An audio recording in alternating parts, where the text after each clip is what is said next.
Alright, hey there. First of all, I just want to say sorry about not having a video for the first day of this. I selfishly decided that I was going to take the day off, and I have been paying for it ever since. Discipline equals freedom, boys and girls. Okay, I have my paper here lit up by a couple lights. I hope that the shadows aren't too harsh, but we'll kind of get through it. Today we're going to talk about perspective, okay? This is a big project. We're going to spend multiple days on this.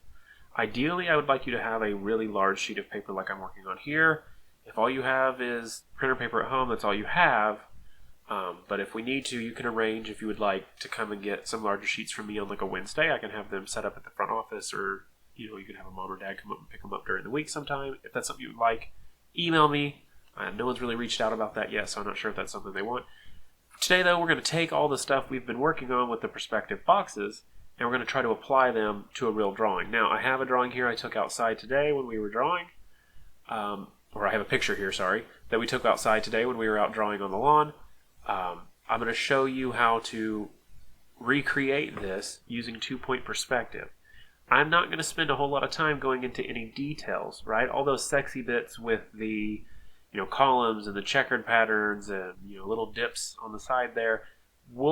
That's easy to do once you have a solid structure, but a lot of you really struggle with the structure. And so the first thing I'm going to do is I'm going to kind of block in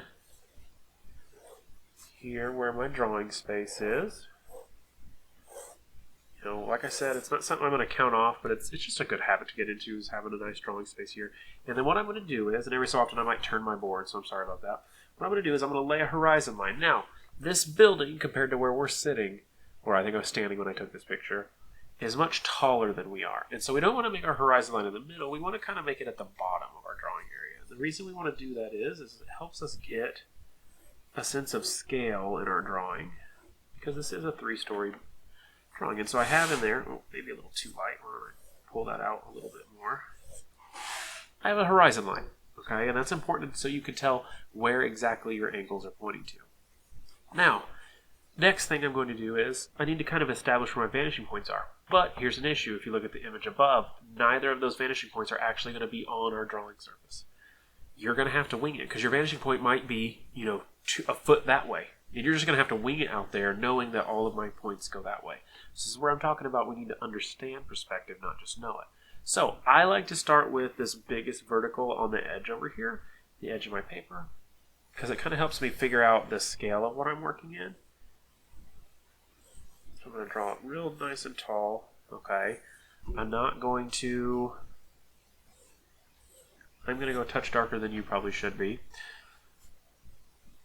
It sticks a little bit lower than my horizon line, but quite a bit above. Now, real simple. I can look at this picture and I can literally hold my pencil up to it if I wanted to, or when I'm outside I can hold my pencil up to the building and see that I have a vanishing point that goes that way somewhere. So, and I know my picture's a little bit in the way, so I'll slide my drawing down some. So this is going to angle down like this off our picture, okay? And then this part, it's closer to our horizon line, so it's pretty flat, but I'm going to kind of have it angle in just ever so slightly like that. Now, this side over here is angling back that way. You can kind of see it's about that angle. So I'm going to take off this way, and I'm just going to kind of take it there, and I'm just going to leave it for now, because we don't actually see the back end of it, so I'm not going to draw the back end of it yet. And I know that this is disappearing back this way. Again, it's a lot flatter than this line, and the reason that is because I'm closer to my horizon line. I'm maybe even over-exaggerating it there a little bit, just to kind of help that feeling some. Now, a big mistake I'm seeing a lot of times when my kids draw this for some reason is that they'll put this edge, and it's the edge where it's right there, right behind that green box, it's where the edge of those doors for the auditorium meet the building, okay? And so they're not the same. There's a distance here, right? You can see windows put in here. Okay. Now, what I'm going to do is, I maybe made that a bit tall. This wall right here, where the doors would be, points the same direction that this wall does. So it's going to angle like these two lines do over here.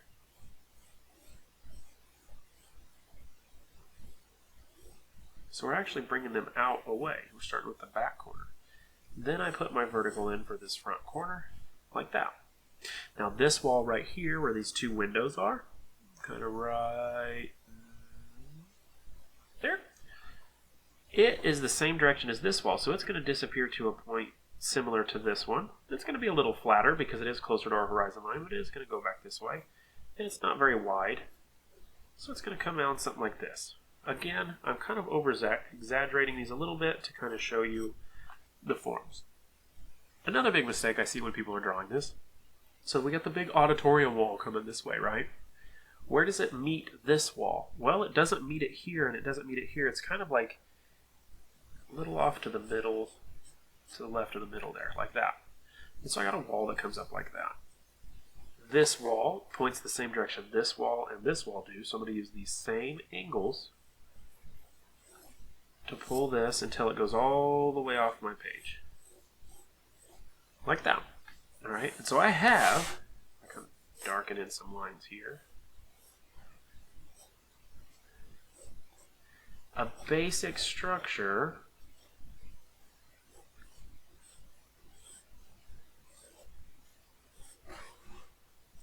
to my building. Now doing all the sexy bits, easy peasy, right? If I want to lay my windows in, I find a vertical. I know it goes this way because my building goes that way. Lay that in, and I can break that up, into 4 windows if I want. Okay. If I want to come through and pull out these little, chiseled pieces here that are kind of cut out of the thing, that gets real easy because that's there. If I want to put in these pillars, I come this way, bring it down, come this way, bring it down, a little bit here, a little bit here. It's kind of angling this way, right? Then I find where those meet in the middle, like that. That stuff all gets easy, right? The probably more enjoyable part, honestly, gets easier when my drawing has a solid foundation, and it doesn't have. A lot of times your guys you skip this step and don't spend much time here, and so your drawings kind of feel weird and you can't figure out why. This is why. I would even pause the video, keep this up on your screen next to the image you're drawing, and use it as a cheat sheet. A lot of times I'll come along and put one up in the corner of people's paper while they're drawing. Real quick, I wanted to cut in here and add something I kind of forgot to talk about real quick, and that's editing your drawing as you're drawing it, okay? I get a lot of kids that get wound up on things that in the end don't matter. And what I mean by that is, look at this green electrical junction box in front of the building here. Unless you're standing in front of the building or you have a photograph in front of you, in your drawing, this isn't going to make very much sense. Okay, so feel free to edit that out and just draw it as if it wasn't there. Right? Up above on the left, above the auditorium, you'll see a small box up there. That's the AAC unit for the auditorium. You don't see enough of it really to understand what's going on there, so maybe you edit that out. The ladder, right up on the auditorium, I think is a really interesting detail. I would include it in my drawing. But maybe when you add it in your drawing, the perspective feels weird or it feels kind of wonky and you don't want to add it. That's perfectly acceptable. Don't add it. Okay? Edit your drawing to make it successful. Some of you will have to edit your drawing in a way that makes Field Kinley look like it has 2 stories instead of 3 because you'll be trying to squeeze 3 stories worth of windows into a space that's not big enough. Okay? Keep that kind of stuff in mind. Remember, your goal is to make a successful drawing. Real simple right there, okay? You're going to probably spend 2 or 3 hours on this drawing, I would say. Once you get the structure down, which may take you an hour, right? If you can't figure it out, you're trying to rewatch the video. Then you're going to come back in and put in all the details that you want. This is going to be one of the first big assignments for a grade, where I'm actually going to count things off if they're not correct.